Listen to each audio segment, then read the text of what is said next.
Hi, this is Bronwyn the Brave, and I'm showing you how to finish off a slip stitch row of my scarf. You can see here, this is my last slip stitch, and this is my first. And if you just weave in those ends, I feel like it looks unfinished, especially the beginning one, because it's kind of offset just a little bit there.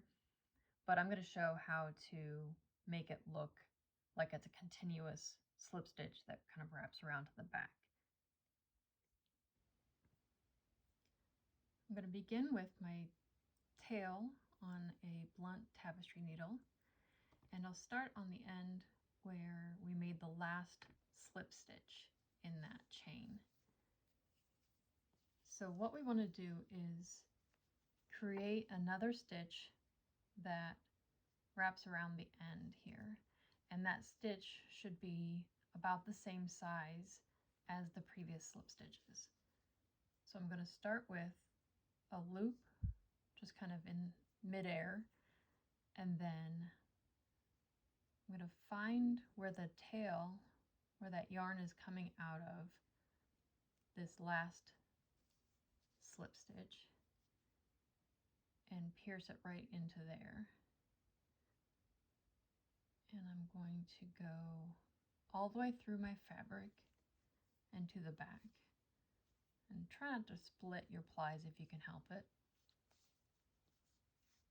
I'm going to pull the tail through, but not all the way, because I want to catch this loop and secure it. So to do that, I'm going to bring the yarn on the needle through this loop from behind, and then tug on that until the tension is similar to these slip stitches. We want the tip of that loop to kind of wrap around to the back, so you can see how it's just like a continuous band around the fabric. Once the tension is about the same, maybe a little bit longer of a loop, then we can come to the back and secure it. I'm just going to find one of these loops of the main color, or two loops, however you want to, just to kind of snug that back. Double check how it looks on the right side. You can kind of manipulate it a little bit. Try not to pull it too tight.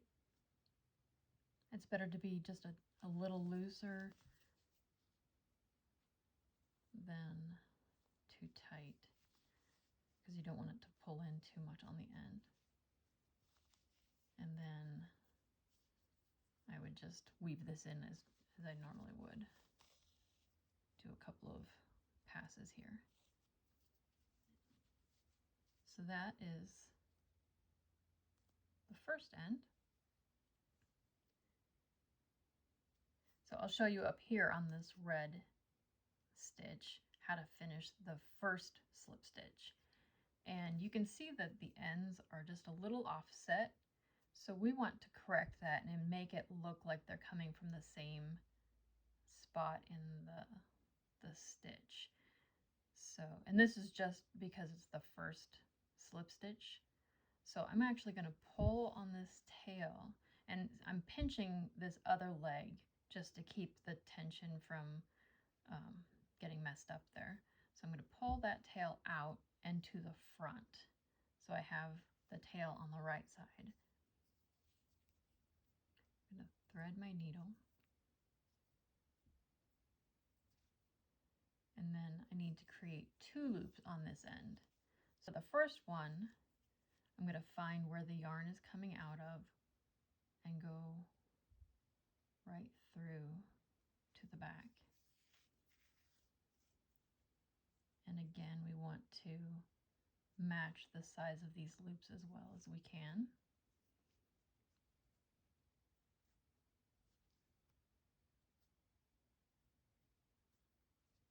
So there's my first loop, and I think it looks better already.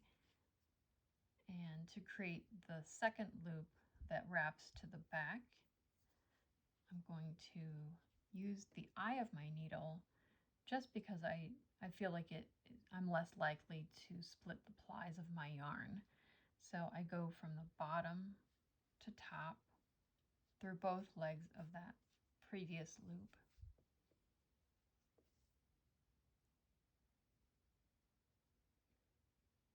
And so there's my first leg is made.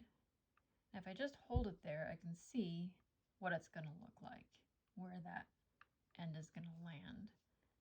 And I can adjust the tension a little bit more there by just imagining how the rest of it's going to lay out. So I feel like that will look good. And I turn it to the back and find a loop of the main color to secure it through. Just double check on the front side. Adjust the tension, but try not to pull that too tight. And then I can continue weaving in these ends as normal.